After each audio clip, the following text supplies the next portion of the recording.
Hello students, good morning to all of you. In previous class, we have read about the atomicity of elements. हम पिछले class में elements के atomicity के बारे में पढ़ चुके हैं. Number of atoms present in one molecule of an element or a compound is known as its atomicity. Today we are going to read about valency of elements और ions. देखेंगे valency क्या होता है. The tendency of an element to combine with other elements is called its valency. किसी element का दूसरे element के साथ कंबाइन करने की जो कैपेसिटी होती है that is known as its valency. इसे हम इसका वैलेंसी कहते हैं. अब देखिए, मान लेते हैं यहां पर देखें, ये देखिए जनरली देखिए कुछ का वैलेंसी हम याद रखेंगे. हाइड्रोजन का देखिएगा 1 होता है, क्लोरीन का 1 होता है, फिर देखिएगा ऐसे ऑक्सीजन का 2 होता है.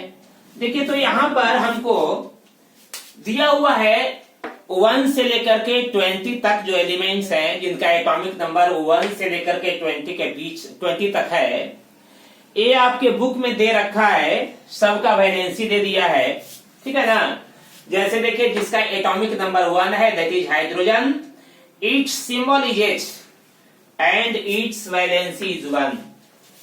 सेकेंड, दूसरा देखिए जिसका एटॉमिक नंबर 2 है वो हीलियम है, इसका सिंबल He होता है, इसका वैलेंसी 0 होता है. जिसका वैलेंसी 0 होगा वह किसी एलिमेंट से रिएक्ट नहीं करेगा, समझे.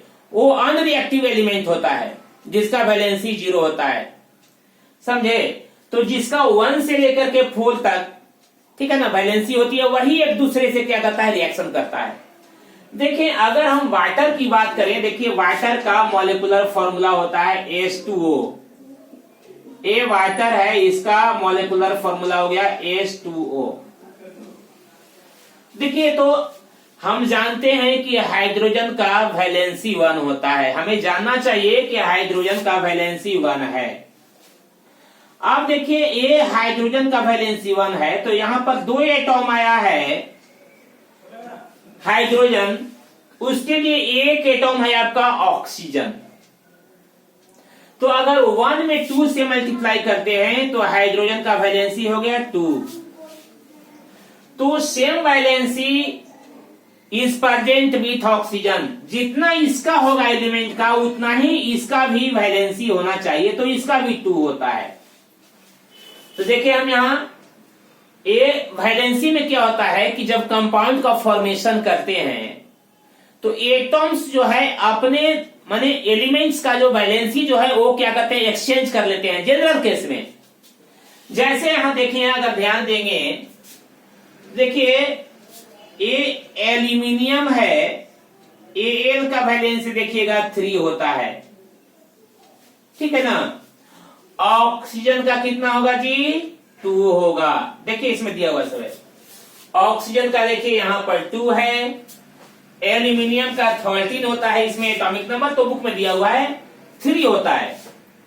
तो क्या होता है देखिएगा, ये जो है आपस में ये वैलेंसी का एक्सचेंज कर देते हैं. इसका यहां पर लिखा जाएगा और इसका जो है यहां लिखा जाएगा, क्रॉस मल्टीप्लाई जाएगा. देखिए ए हो जाएगा, एल है तो यहां पर क्या लिखा जाएगा भाई, यहां पर 2 लिखा जाएगा. और ऑक्सीजन के पास क्या लिखा जाएगा, ए एल्यूमिनियम की वैलेंसी लिखी जाएगी. तो वैलेंसी अगर हम जानते हैं 2 एलिमेंट्स का, तो उनसे बनने वाला कंपाउंड का फॉर्मूला हम आसानी से लिख सकते हैं. देखिए ऐसे ही कहता है, सोडियम ऑक्साइड का आप फॉर्मूला लिखिए. ए अगर कहेगा तो सोडियम ऑक्साइड का फॉर्मूला क्या होगा. अब देखिए यहां करेंगे, दोनों का वैलेंसी हम देखेंगे. ऑक्साइड ऑक्सीजन से हो गया है. अब देखिए सोडियम का वैलेंसी कितना है, तो सोडियम का वैलेंसी 1 होता है. A1 हो गया, इसका 1 है सोडियम का वैलेंसी. ऑक्साइड का वैलेंसी ऑक्सीजन का 2 होता है. आगे क्लास में पढ़ेंगे कि पॉजिटिव और नेगेटिव वैलेंसी होती है, ठीक है ना. तो यहाँ पर सीधा हम वैलेंसी से देखें, इस क्लास में इतना ही पढ़ना है। देखिए तो ये क्या करेंगे, आपस में ये जो वैलेंसी है एक्सचेंज कर लेंगे। ये वाला यहाँ लिखा जाएगा और इसका जो है यहाँ पर लिखा जाएगा, इस जगह लिखा जाएगा। ए बन जाएगा क्या जी, तो Na2O, Na, देखिए ऑक्सीजन वाला यहाँ आ गया 2, ये देखिएगा सोडियम का जो है वो वहां O1 नहीं लिखा जाता, इसलिए यहाँ O1 नहीं लिखेंगे, ये मिटा देंगे फिर। तो ये हो गया सोडियम ऑक्साइड, इसका नाम क्या हो गया, सोडियम ऑक्साइड। ठीक है, ऐसे ही अगर हम देखें आगे तो मान लिया जाए कि यहां आएगा, देखिए कार्बन डाइऑक्साइड, कार्बन का देखिए कार्बन डाइऑक्साइड,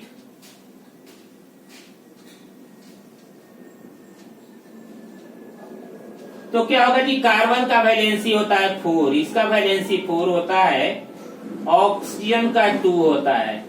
तो कहिए कि तो C2O4 हो जाएगा, लेकिन ऐसा होता नहीं है। देखिए क्या कहते हैं, पहले हम कार्बन का C लिख लेते हैं, ऑक्सीजन का O लिख लेते हैं।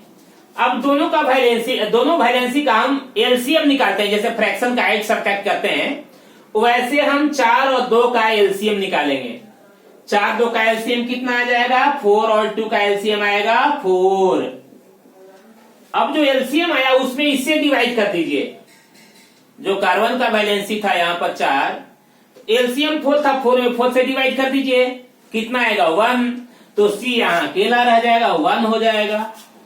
एलसीएम जो कितना था 4 था, उसी से अब इसको डिवाइड करना है ऑक्सीजन के वैलेंसी से, तो अब 2 से डिवाइड करें तो क्या हो जाएगा, देखिए 4 में 2 से डिवाइड कीजिए, ऐसे देखिए 4 है यहाँ पर, ये 2 हो गया, यहाँ ऐसे 4 है तो 2 2 4 होता है, तो जितना आएगा यहाँ पर क्वेश्चन तो ये लिखा जाएगा 2 2 4। ये देखिए CO2 हो गया, इसका कार्बन डाइऑक्साइड का हो गया फॉर्मूला CO2।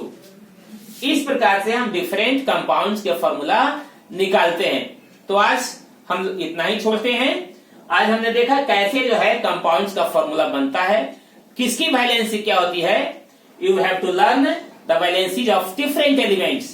तो आज इतना ही रुकते हैं। Thank you.